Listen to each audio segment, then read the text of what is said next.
Kisah Abu Nawas telah menjadi legenda tersendiri yang telah diterima di hati banyak kalangan hingga lintas negara. Meskipun juga menyisakan kontroversi di kalangan yang lain, terlepas benar atau tidaknya kisah-kisah Abu Nawas tersebut, yang jelas saya yakin semua kalangan berpendapat jika kisah Abu Nawas adalah kisah yang cerdas, cerdik, humor, dan juga mendidik. Sehingga tidak rugi jika dijadikan referensi bacaan bagi Anda maupun putra-putrinya. Banyak sekali hikmah maupun pesan yang terkandung dalam kisah Abu Nawas yang masih relevan dengan kondisi kita saat ini. Selain segudang manfaat yang ada, dan juga tak kalah pentingnya adalah nilai religius yang tersirat dalam setiap kisahnya. Itulah poin sebenarnya yang patut kita teladani dalam kehidupan sehari-hari.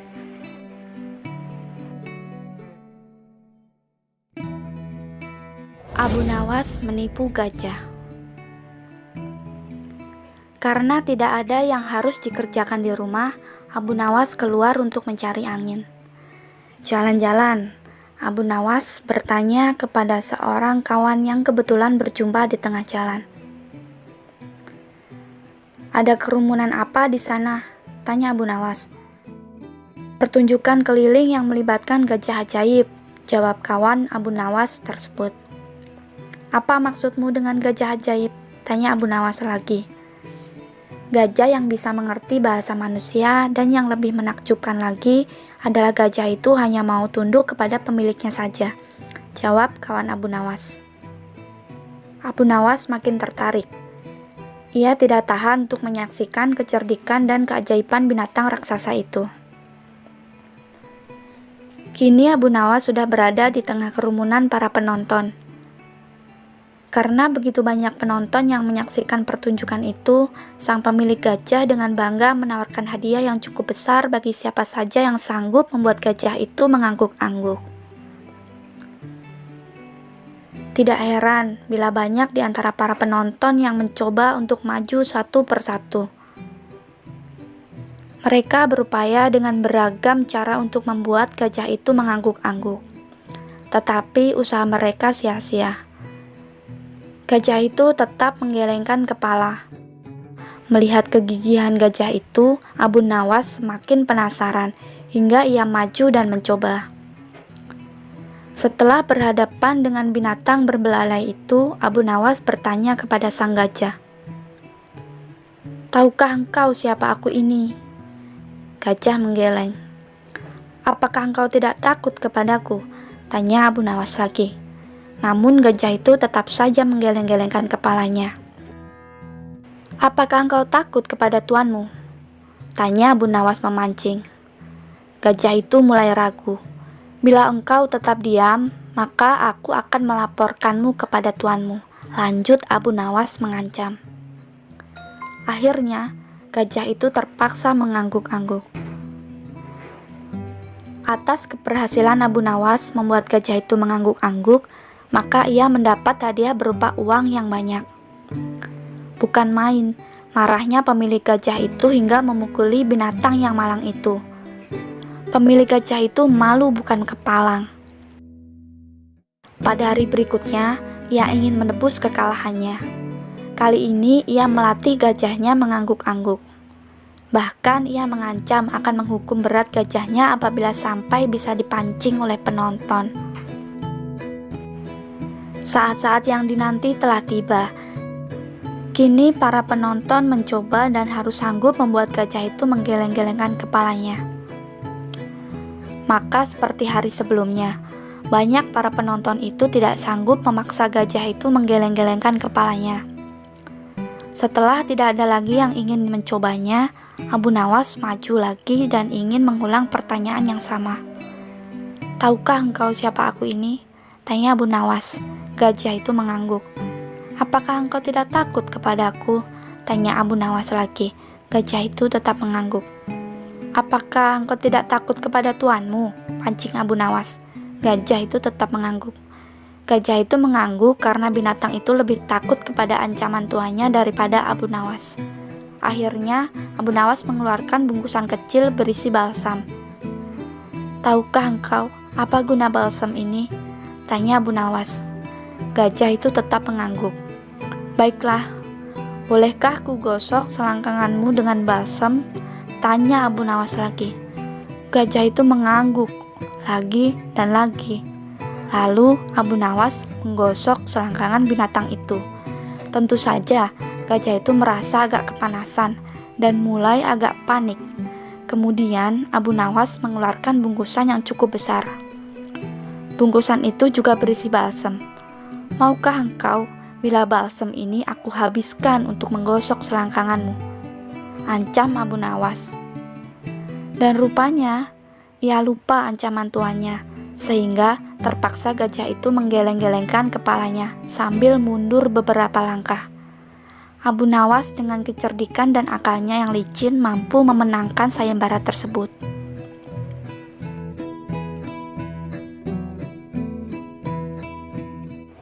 Tertipu sandal ajaib. Kampung tempat tinggal Abu Nawas selama-kelamaan membuatnya merasa tak nyaman karena banyaknya orang yang menumpuk-numpuk harta dengan menghalalkan segala cara. Otomatis hal ini membuat Abu Nawas gusar. Karena sebagai seorang ulama, Abu Nawas berpikir bahwa hal itu bertentangan dengan ajaran agama. Untuk menghentikan perbuatan buruk tersebut, Abu Nawas memutar otak mencari ide yang tepat untuk menyadarkan orang-orang. Setelah berpikir panjang, akhirnya ia menemukan ide cemerlang. Dengan mengambil peralatan sederhana, berangkatlah ia ke pasar untuk menggelar tikar menjual sandal-sandal. Sandal ajaib," kata Abu Nawas berkali-kali di pasar. Sesaat kemudian muncullah salah seorang pemuda yang melihat-lihat barang dagangannya. "Silahkan tuan, mau mencari apa?" tanya Abu Nawas. "Saya ingin mencari sandal yang bisa merubah hidupku, yang miskin ini," jawab pemuda itu. "Apa maksud tuan?" tanya Abu Nawas lagi. "Saya ini sudah lama hidup miskin, dan saya ingin sekali kaya raya. Saya ingin membeli barang yang bisa memberikan saya keberuntungan," kata pemuda itu. Sejurus kemudian, Abu Nawas mengambil salah satu sandal ajaibnya. Ia mengatakan bahwa sandal itu akan membuat penggunanya dari tak punya menjadi orang yang punya. Karena tertarik, pembeli itu akhirnya membeli juga sandal tersebut dengan harga yang lumayan mahal. Si pemuda itu langsung saja memakai sandal ajaib tersebut, berkeliling kampung dengan harapan semoga keberuntungan segera berpihak kepadanya. Akan tetapi harapannya tak kunjung terwujud. Jangankan keberuntungan, si pemuda itu malah dikira mencuri sandal di kampung tersebut. Untung saja para warga tak sampai menghakiminya. Karena merasa tertipu, pemuda itu kembali lagi menemui Abu Nawas untuk protes. "Assalamualaikum," sapa pemuda itu. "Waalaikumsalam. Ternyata tuan, bagaimana kabar tuan?" tanya Abu Nawas. "Kabar jelek. Aku selalu ditimpa kemalangan gara-gara sandal ini. Padahal dulu engkau mengatakan kalau sandal ini bisa mendatangkan keberuntungan, bisa menjadi kaya dan terkenal. Tapi mana buktinya?" protes si pembeli. "Seingat saya tidak pernah mengatakan seperti itu tuan," sergah Abu Nawas. "Saya hanya mengatakan bahwa bila tuan pada mulanya orang yang tidak punya, maka dengan membeli sandal ini tuan akan menjadi orang yang punya. Buktinya sekarang tuan sudah memiliki sandal ajaib ini," kata Abu Nawas. Begitu mendengar penuturan Abu Nawas, pemuda itu hanya bisa diam. Ia menyadari bahwa dirinya sedang salah tafsir.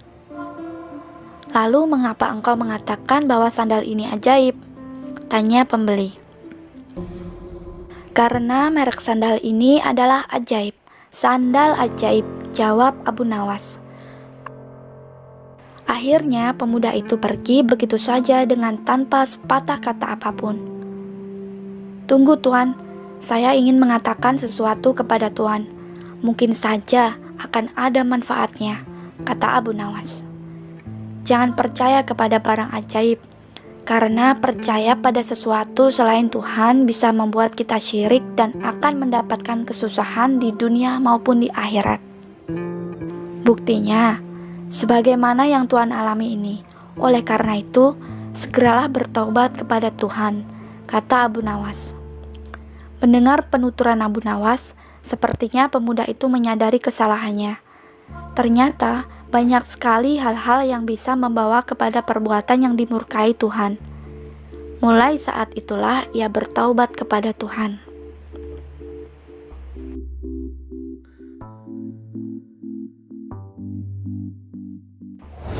Abu Nawas mengalahkan tuan tanah pelit. Hari itu puasa Ramadan menjelang hari ke-6. Seperti biasa, Abu Nawas duduk di beranda depan gubuknya sambil menunggu beduk maghrib tiba. Sambil memandang langit biru yang mulai nampak senja, Abu Nawas berpikir bagaimana agar dapur rumahnya agar tetap mengepul. Sementara itu ada seorang tuan tanah yang rumahnya tak jauh dari Abu Nawas.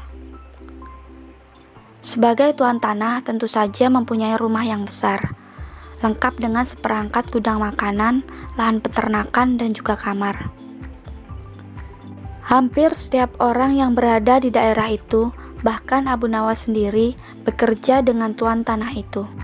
Ia bekerja keras setiap hari, tetapi dengan hasil yang sedikit.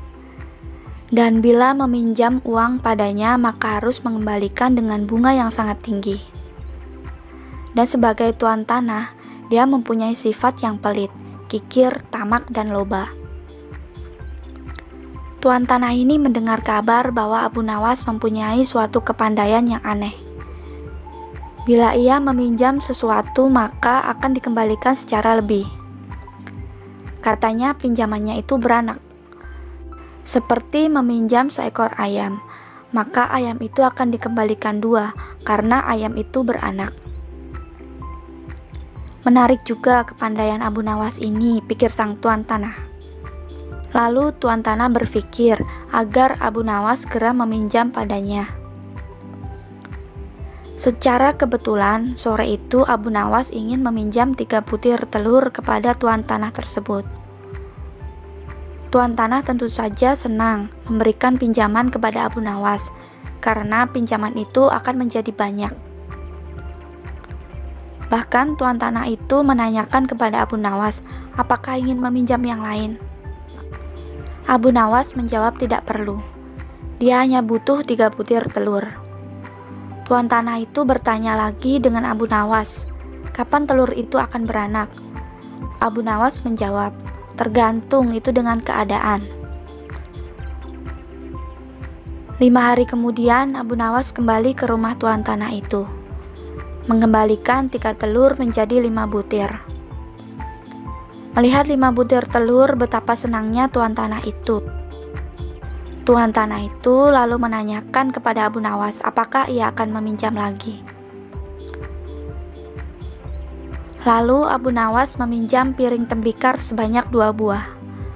Tuan tanah itu memberikan dengan senang hati dan berharap piringnya itu menjadi banyak. 5 hari kemudian Abu Nawas datang dengan membawa 3 piring tembikar. Walaupun tidak sesuai dengan yang diharapkan, tetapi hatinya cukup gembira karena 2 piring dulu hanya melahirkan 1 anak saja. Tidak mengapa, pikir sang tuan tanah, karena bisa saja orang mempunyai anak tunggal, bahkan tidak memiliki anak. Abu Nawas dan tuan tanah itu sama-sama senang. Oleh karena itu, tuan tanah meminjamkan uang senilai 1000 dinar, jumlah yang sangat besar kepada Abu Nawas. Bahkan 1000 dinar itu sama dengan gaji seluruh karyawan dan pekerjanya selama 1 bulan. Tuan tanah itu berangan-angan, uang yang dipinjam Abu Nawas nanti akan diapakan ya? Karena akan banyak dan beranak. Tuan tanah itu menanti dengan tidak sabar. Ditunggu selama 5 hari, Abu Nawas tidak kunjung datang. Hampir 1 bulan, Abu Nawas juga tidak datang. Saat tuan tanah akan mendatangi rumah Abu Nawas terlebih dulu datang. Mulanya tuan tanah itu gembira. Tetapi sesudah Abu Nawas menjelaskan persoalannya, bukan main marahnya tuan tanah itu. "Sayang sekali tuan, uang yang saya pinjam itu bukannya beranak, malah 3 hari kemudian mati mendadak," kata Abu Nawas. Mendengar kata-kata itu, betapa geramnya tuan tanah. Hampir saja Abu Nawas dihajar anak buah tuan tanah. Untung saja ada teman-teman Abu Nawas yang baru pulang dari bekerja. Tuan tanah itu mengadukan kepada pengadilan. Tuan tanah itu berharap Abu Nawas akan digantung dan bahkan dihukum rajam. Pengadilan pun digelar. Abu Nawas membeberkan semua duduk permasalahannya. Demikian juga dengan tuan tanah itu menjelaskan. Lalu pengadilan pun memutuskan cukup rasional atau masuk akal. Kalau sesuatu bisa beranak, sudah pasti bisa mati. Dan Abu Nawas telah menjelaskan lakonnya dengan baik. Adapun tuan tanah yang tamak itu telah tertipu, karena wataknya sendiri yang kikir, tamak, dan pelit.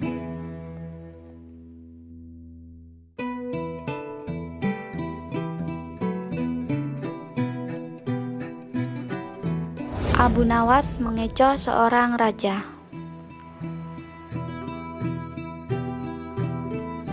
Sejak peristiwa penghancuran barang-barang di istana oleh Abu Nawas yang dilegalisir oleh Baginda, sejak saat itu pula Baginda ingin menangkap Abu Nawas untuk dijebloskan ke penjara. Karena bagi siapa saja yang tidak sanggup melaksanakan titah Baginda, maka akan dipastikan mendapat hukuman. Baginda tahu Abu Nawas amat sangat takut kepada beruang. Suatu hari, Baginda memerintahkan prajuritnya untuk menjemput Abu Nawas agar bergabung dengan rombongan Baginda Raja Harun al-Rasyid untuk berburu beruang. Abu Nawas merasa takut dan gemetar, tetapi ia tidak berani menolak perintah raja. Dalam perjalanan menuju ke hutan, tiba-tiba cuaca yang cerah berubah menjadi mendung. Baginda memanggil Abu Nawas. Dengan penuh rasa hormat, Abu Nawas mendekati Baginda. "Tahukah mengapa engkau aku panggil?" tanya Baginda tanpa sedikit pun tersenyum di wajahnya. "Ampun tuanku, hamba belum tahu," kata Abu Nawas. "Kau pasti tahu bahwa sebentar lagi akan turun hujan. Hutan masih jauh dari sini. Kau kuberi kuda yang lamban, sedangkan aku dan pengawal-pengawalku akan menunggang kuda dengan cepat. Nanti, pada waktu santap siang, kita berkumpul di tempat peristirahatanku. Bila hujan turun, kita harus menghindarinya dengan cara kita masing-masing, agar pakaian kita tetap kering. Sekarang kita berpencar," kata Baginda menjelaskan. Kemudian Baginda dan rombongan mulai bergerak. Abu Nawas kini tahu Baginda akan menjebaknya. Ia harus mencari akal. Dan ketika Abu Nawas sedang berpikir, tiba-tiba hujan turun. Begitu hujan turun, Baginda dan rombongan segera memacu kuda untuk mencapai tempat perlindungan yang terdekat. Tetapi karena derasnya hujan, Baginda dan para pengawalnya basah kuyup. Ketika santap siang tiba, Baginda segera menuju tempat peristirahatan. Belum sempat baju Baginda dan para pengawalnya kering, Abu Nawas datang dengan menunggang kuda yang lamban. Baginda dan para pengawal terperangah karena baju Abu Nawas tidak basah. Padahal dengan kuda yang paling cepat pun tidak bisa mencapai tempat berlindung dari yang paling dekat. Pada hari kedua, Abu Nawas diberi kuda yang sangat cepat yang kemarin ditunggangi oleh Baginda Raja. Kini Baginda Raja dan para pengawal-pengawalnya mengendarai kuda-kuda yang lamban. Setelah Abu Nawas dan rombongan kerajaan berpencar, hujan pun turun seperti kemarin. Malah hujan hari ini lebih deras daripada kemarin. Baginda dan pengawalnya langsung basah kuyup karena kuda yang ditunggangi tidak bisa berlari dengan kencang. Ketika saat santap siang tiba, Abu Nawas tiba di tempat peristirahatan lebih dulu. Abu Nawas menunggu Baginda Raja. Selang beberapa saat, Baginda dan para pengawalnya tiba dengan pakaian yang basah kuyup. Melihat Abu Nawas dengan pakaian yang tetap kering, Baginda jadi penasaran. Beliau tidak sanggup lagi menahan keingintahuan yang selama ini disembunyikan oleh Abu Nawas tentang bagaimana caranya menghindari hujan.